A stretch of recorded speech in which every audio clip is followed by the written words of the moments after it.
하나님은 다윗을 이스라엘의 왕으로 세우실 뿐만 아니라 이 불의한 아브넬을 심판하시는 하나님의 뜻을 이루십니다.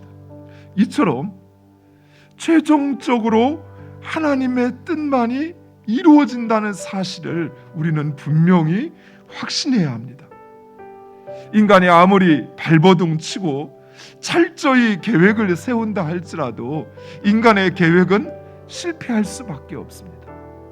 따라서 우리는 항상 먼저 하나님의 뜻을 구해야 합니다. 그리고 우리의 그 계획을 바로 그 하나님께 맡겨야 하는 것입니다. 그리고 그 하나님이 일하시도록 하나님의 도움을 구해야만 하는 것입니다. 본문에 등장하는 다윗 역시 그러합니다. 다윗은 하나님의 뜻을 묻지도 않고 너무나도 쉽사리 아브넬의 제안을 수용합니다. 다윗은 먼저 하나님의 뜻을 물어야만 했습니다. 그러나 다윗은 하나님의 뜻을 묻지 않고 아브넬의 손을 붙잡게 됩니다. 그 결과 자신은 약속을 지키지 못하는 무책임한 왕이 되어버립니다. 또한 자신의 충성스러운 장수였던 요압에게도 신뢰받지 못하는 왕이 되어버리고 말았던 것입니다. 우리 역시 인생의 어려움이 찾아올 때도 하나님을 찾아야 하지만 우리의 인생이 술술 잘 풀리고 또 순조롭게 진행될 때에도 우리 스스로 깨어 자신을 돌아보아야 합니다. 세상의 방식은 자신의 목적을 이룰 수 있을지는 모르지만 결국은 더 큰 불행을 초래한다는 사실을 우리는 명심하고 또 명심해야 합니다.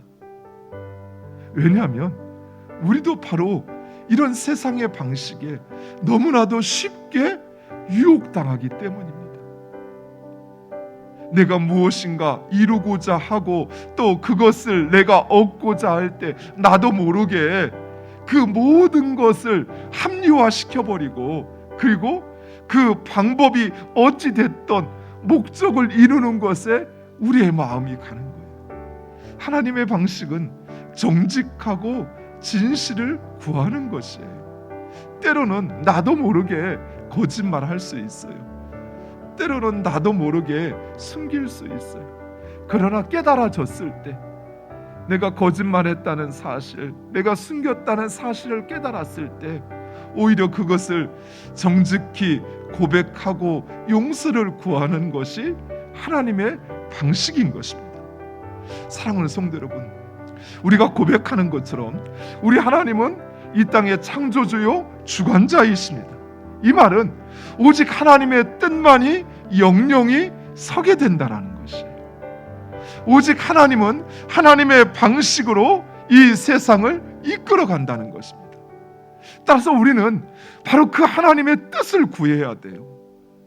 내 욕망과 내 어리석에 붙잡혀 하나님의 뜻에 위배되는 것을 구하는 것이 아니라 하나님의 뜻에 우리 자신을 복종시킬 수 있어야 돼요. 또한 우리는 세상의 방식에 젖어 있고 그것을 통해서라도 내 뜻을 이루려고 하는 우리 안에 있는 세상에 젖어 있고 물들어 있는 우리의 방식을 하나님의 방식으로 바꿔야 합니다.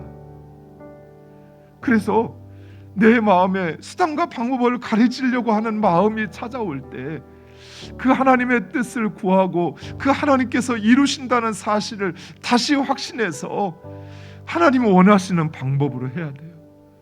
늦더라도 오래 걸리더라도 그 하나님의 방법을 쫓아야 하는 것이에요.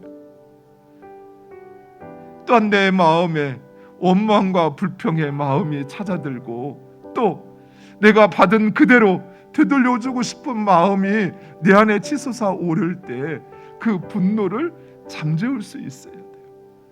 나아가 그것을 사랑의 마음으로 주님이 원하시는 마음으로 바꿀 수 있어야 합니다. 그래서 우리는 말씀을 듣고 기도하는 거예요.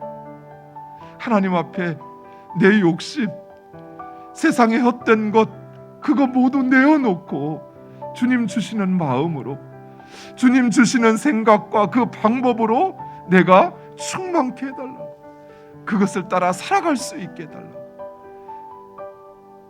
사랑하는 성도 여러분, 하나님은 말씀하신 것 반드시 이루십니다. 그리고 그 하나님은 무엇보다도 우리를 향한 선하신 뜻, 그것을 포기하지 않고 이루십니다.